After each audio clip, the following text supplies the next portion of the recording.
paraan para maiwasan natin ang pagkapaso? Kailangan lang ay mag-ingat tayong palagi. Yun talaga ang dapat nating gawin. Bible story naman. Sige po, Kuya Eric!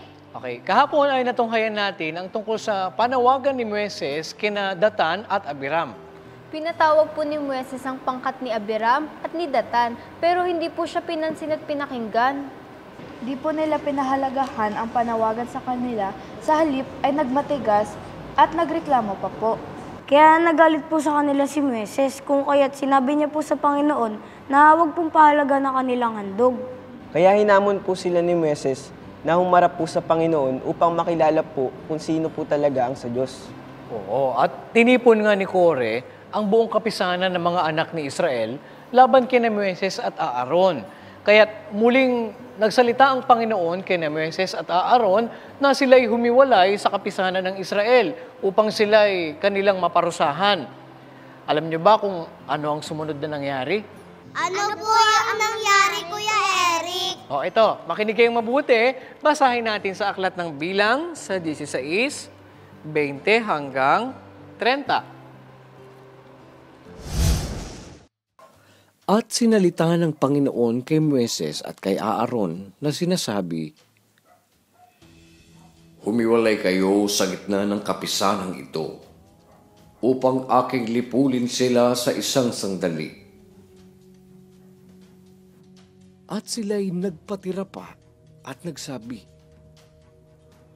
"O Diyos, na Diyos ng mga diwa ng lahat ng laman, sa pagkakasaalaban ng isang tao, ay magagalit ka sa buong kapisanan." At sinalita ng Panginoon kay Moises na sinasabi, "Salitain mo sa kapisanan na iyong sabihin, lumayo kayo sa palibot ng tabernakulo ni Kore, ni Datan, at ni Abiram."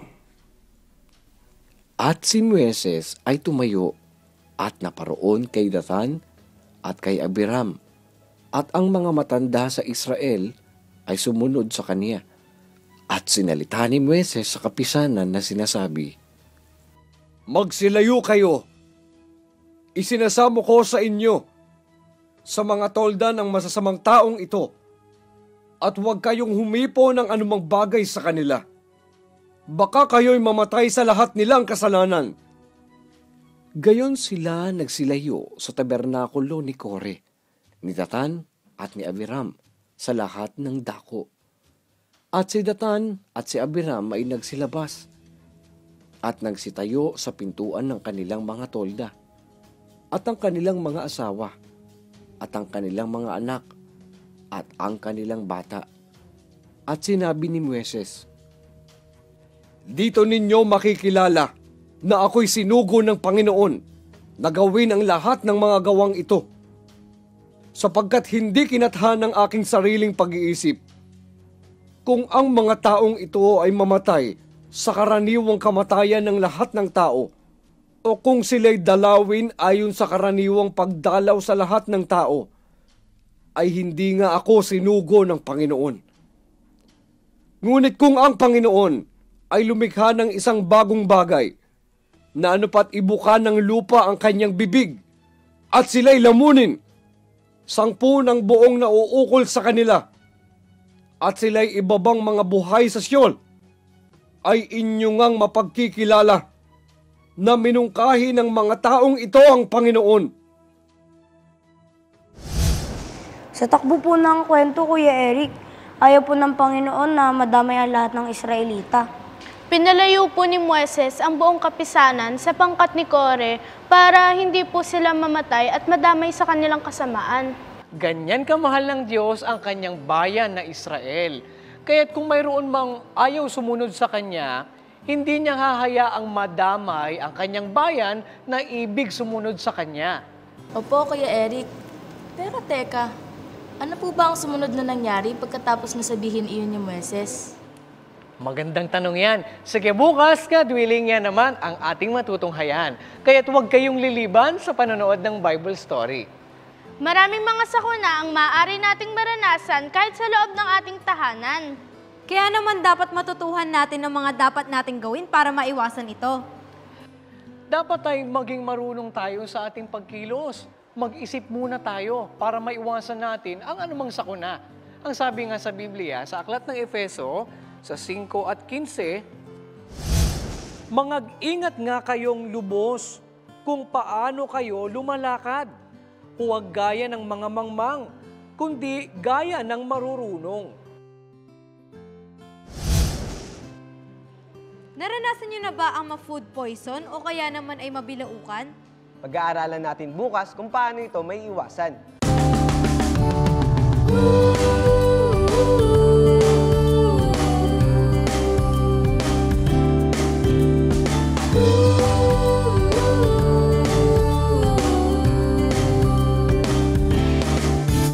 Ako'y may karapatan na marinig sa aking sasabihin. Ngunit may pananagutan ka ring makinig sa sasabihin ng iba.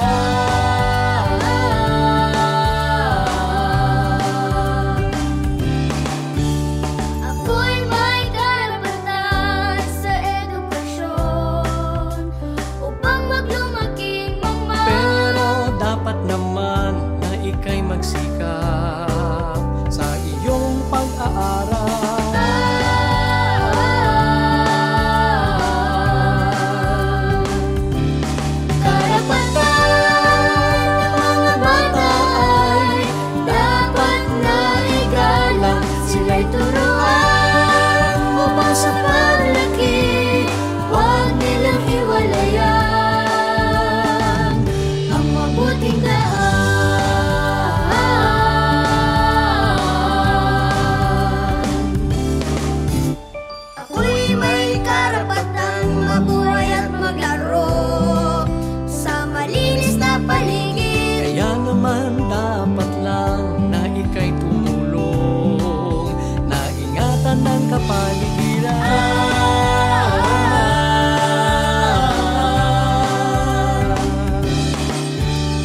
Ako'y may karapatan sa kalusugan at baligtas sa panganib. Huwag mo ring kalilimutan na maingatan ang kapwa mo kabataan.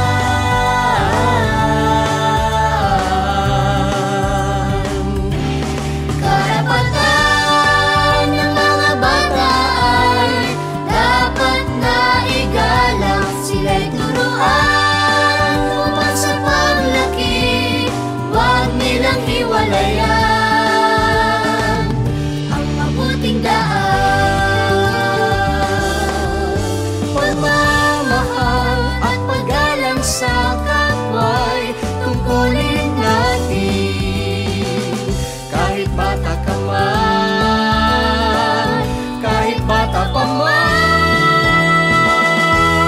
Karapatan ng mga bata ay dapat na igalang. Sila'y turuan upang sa paglaki huwag nilang hiwalayan. Karapatan ng mga bata ay dapat na igalang. Sila'y turuan upang sa paglaki huwag nilang hiwalayan ang mabuting daan.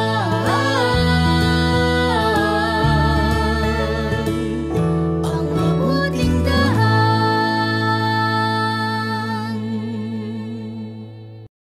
Hanggang dito muna mga bata, bukas God willing ay muli tayong magkita-kita. Dito lang sa nag-iisang Bible School on Air, ang KNC Show! Sa KNC Show, Noticias while we grow.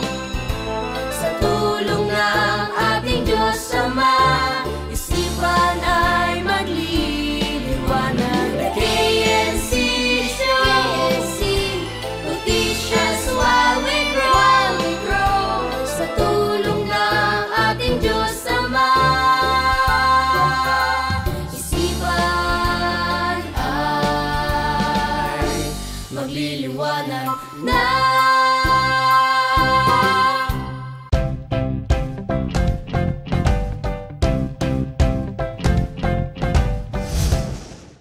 po nila pinahalagahan ang panawagan sa kanila.